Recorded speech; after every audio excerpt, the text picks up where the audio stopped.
لكن بقيت هذه العقدة تتحلحل. هەر سەبارەت بە پشتێرەمی کوردستان لە پرۆژەیاسای بودجەی ساڵی 2021 عراق کە بڕیارە لەم نزیکانە پەرلەمانی عراق گفتوگۆی لەسەر بکات و پەسەندی بکات ئەوەی کە گوتەبێژی حکوومەتی عراقی باسی کرد کە پشتێرەمی کوردستانە ئێستا بۆتە گرێچوێرە. من میوانێکم لەگەڵ دەبێت بەرز جەمال کۆچەر ئەندامی لیژنەی دارایی لە پەرلەمانی عراق بە شێوەیەکی ڕاستەوخۆ لە دهۆکەوە لەگەڵمان دەبێت. کاک جەمال ئەم کاتتان باش. دوایین زانیاری سەبارەت بە تێپەڕاندنی پشتێرەمی کوردستان لە نێو پەرلەمانی عراقدا وەک خۆی چییە؟ زۆر سپاس کاتێتەوە هەمی بینەر و بیسەرێت کەی 24 باشتر و خۆشتر بیتن ئەف گرەیە و بەحث کردی و تەبێژێ سەرۆک وەزیری گرەیەکە گەلەکە بزەحمەتە چونکۆ شرت نافبينا يعني لان سياسية شيعي الاشلايكي فا شروان الجل هريمي اشلايكي ديفا فشارت دولة الدوروبر اشلاي سيفا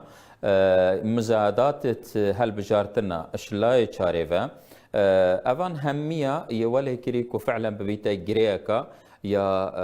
آصي اف جريا وقتش دستت حكومتها در كفتي كت يا دستي هندك لايان سياسي کو اولای پنجه هش تاب زحمت تر یالی هاتی لان شیعی و گفته یلبر بربسته که گله کاب زحمت دانشتن تایبت دا همیت گشتینه و قناعته کو اف برگاش حکمت هاتی او یا هر دو حکومت دشین پیگیر بن پیو و باره هر دو کا گیران نبیتن چونکو وقت او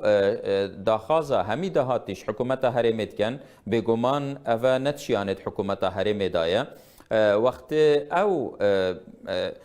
بجنا هرمت بشتوان هکرت دوسا غازه همیش منور گرفتن تو همی پیوگیردایت ویجی تحمل بکی چه بابت تچویه چه بابت قرضانه چه بابت گریبستانه چه بابت غازما پیش وقت فروتی بگومان برگرانی که مازنه بواجی لوا یدگهشتین و قناعتی کو 250,000 باشترین بجارده بو هر دو حکومتا بس گریه و مازن اویا برینو که گلک مزادات کرین و هندک لانت هین اصلا نویتن افوجت پریتن وقتی نویتن تپریتن افلاین دی اش مزادات وان ترسن او دنگ ده برز بیتن اتهولا پرلمانی و اولسر دزگه اعلامی و پشتی هنگه ده تبکارینان بو شکاندنا هل بجارتنا ابي ولی کری نشن خویک لکن کاک جمان ما بس تلویا اولایان سیاسیانه پیشتر مزایدهان کردوا ئێستا پەشێمان بوونەتەوە دەیانەوێت لەسەر 250,000 بەرمیلەکە ڕێک بکەون نازانن چۆن مامەڵەی لەگەڵ بکەن لە سەرم بابەتەیە.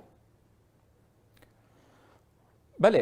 دو گرینه گریک او کو برینو که خو اف بودجه قدر ما یا دو ماوار رابوری ماوار که بری هل بجارتن بین دواخستن کو شش بون اتویگاف که دا گلک مزادات هات نکرن وقتی هاتین تأخیر کرن و پاش خستن بو ده بگمان يعني او مزادات همي تقريبا گلک تشت تنازل جهات کرن او گریه دی اویاکو اوی حکومت کاظمی بخو هندک کست هین یک کارت کن کو اف حکومت سری نگریتن اف حکومت سرکفتی نبیتن باشترین ام حکومت سرکوتو نبید چه نمانه؟ طبعا هندك لعنة شيعينا هندك شوان اون افيتكو اف حكومته بويا بديل وان حكومته برينو كهمي سروك وزير شلانه كي ديار كريبو وقف كي سروك وزير كي هاتي ك او وكي تشوا تشتك دستوي دا بويا جهات يا جستاندن شلا كي ديفاكو او لا ينن افيت نلبوچون نلقلبوچونا امريكينا او اف حكومته تيتا القلمدان كو حكومتك بوچون امريكيه افجي افهردولانا دجي في حكمة تراوستن أفن نفتن أصلا بجت بريتن لوا باشترين بتشتل برسنجي وانو دستي وان دا اف بودجي باشترين خالتي دا ولاواسترين خالكو كسي نشتن دفاع جبكتن بابتي هرمي جي برينو كا نشيا بابند نبويا وقت بابند نبوي بيانويا هجتك يا كريا دستي وان دا کو پابند نابیتونو اوه هنده سال هم دینیو بی برانبر اوه ولی کری کو گیره فعلا يا آصية وكي وتبيجي سرك وزيري قوتي بەڵام کاک جەمال پێشتر عادل عەبدولمەهدی لە پرێس کۆنفرانساکە ئاماژەی بۆ کرد کە ئەو 250,000 بەرمیلەی کە هەرێم پێوە پابند نەبوو و ناینێرێت ئێمە لە بەرامبەر ئەوەیە پارە لە هەرێمی کوردستانە بڕین. يعني أو راسته يعني وقت معادلة يعني نوكا ما دو تشتهي ما هي تفسيره وكو كهرم بابند بويا أنا وما هي كهرمي بي برامبر ورگرتيا أنا راسته هرمي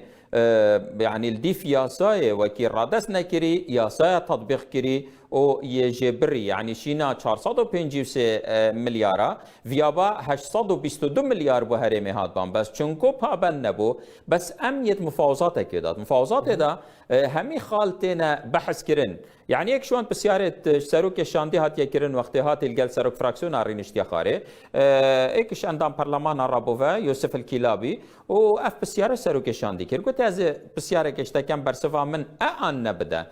هندي أبا 2 ساله هرمي يك قطرة غاز رادس كير يا أنا نخيرنا يك دينار دهات يا اتحاد رادس كير يا أنا نا إذا الفيري مفاوضات هذا أبا خالك اللوازية هكا راسته بوجه هرمي تمامي ندايو ودقي ياساي السر هرمي تطبيق كيري ويستقطع مبلغ الضرر الناجم عن عدم الالتزام. باش كواتا ئێستا پشتی هەرێم ئەوەی کە زانیاریتان هەبێ وەک خۆی لە نێو پەرلەمانە تێدا پەڕێندرێت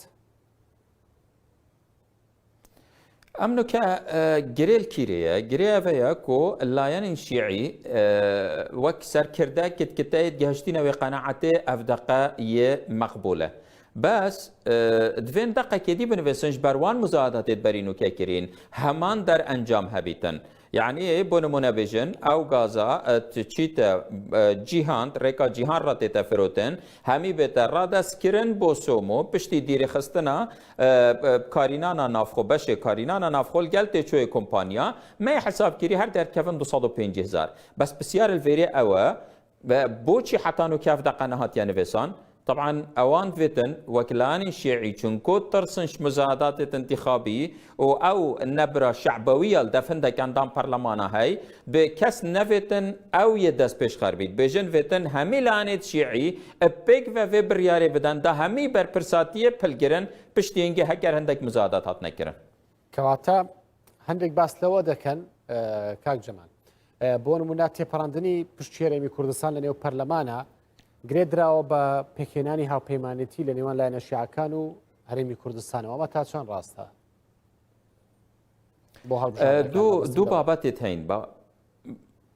بەڵێ دوو بابەتێت هەین بابەت دیتەنا من نەبەس هەڵبژارتنە بەڵکو سەرۆک وەزیرێ داهاتیە يعني فيغافكي مفاوضات الهرم تنكرن بو سرك وزير دهاتي بنمونا صدريه اعلان كريكو سرك وزير دهاتي دش مبيتن لو اگر تبي حكايه تصريحات صدريه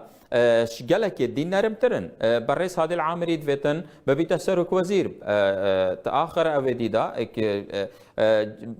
اندام وان اللجنه دارايدا قوتي بوچونا ما او امت رازينب افا رشنفيسي دهاتي بس مالكي بربجيره بس چونكو مفاوضات الجال مالكي نهاتي نكرن اندامت ويد بيجن او دقا يازده فيتن هر اصلا ام جيب بين نمين تت رش نويسي دا بو چونكو ما چه دق ننويسينا بوان پاريزگه هيد غاس لي هاي دي بو چي بو هرمي نويسين بو چونكو چه مفاوضات الجالوي نهاتي نكرن لوا راستا مفاوضات سرك وزير دهاتي تنكرن مفاوضات التحالفات انتخابية تنكرن والجل هندجي رازي كرنا دورو براجي ياد في بابتي ده تا امانه پیوندیان با تپرندنی بودجه هي لنیو پرلمانه تا امانه کرد پش بگومان تا بودجهش لنیو پرلمانه تینا پرندرید ما دو بجاردهت هم بو تپرندنه توافق و رازیبونا کردی او تپرندنه زورینا سیاسی جاری هم نزانین دي كيشكش هر دو بجاردا اتا اكلا كرن اف تأخيرا زيادة هر بو هندیه کو نویتن زورینا سیاسی بیتا یکلا کرن چونکو اولا یعنی برینو که دو بریار و یاسا اکلا کرین پارلمانی بزورینا سیاسی وگاف که منت بکردی نبو بس بو قیناغا داهاتی منت بکردی هی چونکو سرک وزیر داهاتی عراقی کرد اگر یک کودنگ بیتن یک لاکرک پشتاکت گریتن او دی بیت سرک وزیر باش پێتانوایە تاکەی پەرلەمانی عراق لەسەر ئەمە ڕادەوەست کەی ئەم پرۆژه یاسایە پەسەند دەکات هیچ وەختێکی زەمانی دیاریکراو هەیە دیتنا من حفتیا داهاتی دی بیت حفتیا دیماهی که زیادتر بیتن شقام تحمل نکات لان سیاسی البر احراجك جلك امازن اف كست ماغوتيكو مزادات ونبتن اف ركفتنا بتكرن دنگي واي برز بيتن اگر حتى بنشن به هیچ دانشتن نهات ندانان وبديتنا من الناي تدانان چونكو وقت درنگه اگر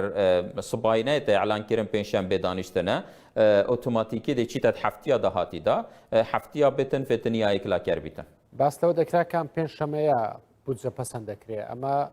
یەکلا بووەتەوە دیتنا من في پێنجشەمبێ نایەتن چونکو على الأقل فتن دڕۆژە بەرینگیانتان پەرلەمان بێنە ئاگادارکردن دا ئەڤێل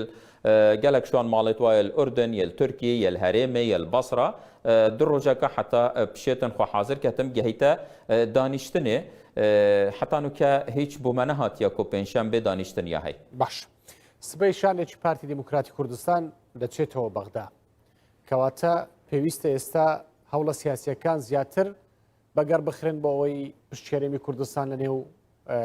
پەرلەمانە تێپەڕەندرێت دیتنا من شان ده حزبك بتني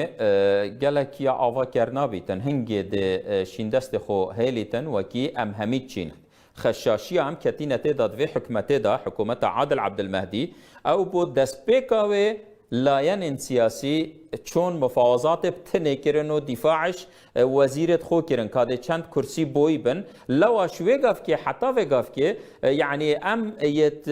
في لعبه ام تعامل القلمه كري جويلا و بارتياش لايدي و ايكتيا و هفليريا دي سليمانيه و ام يتماين لاواز ام فتن اگر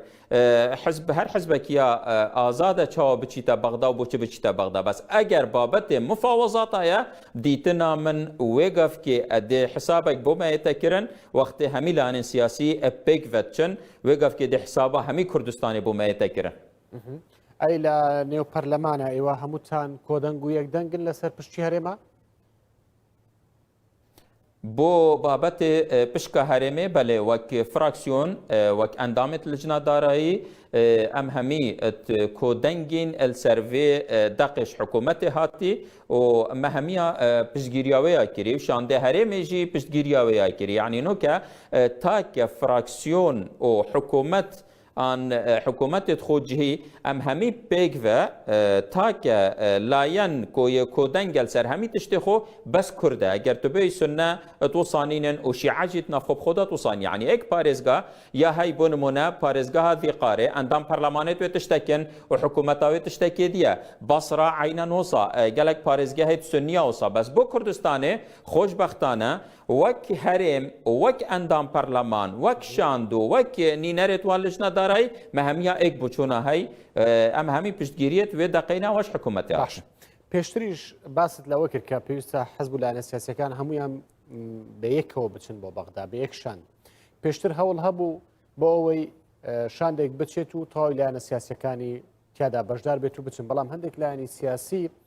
ئامادە نەبوون لەگەڵ ئەم شاندەیە بچن بە تایبەتی ئۆپۆزیسیۆن کەواتە ئەمە کێشەکەیە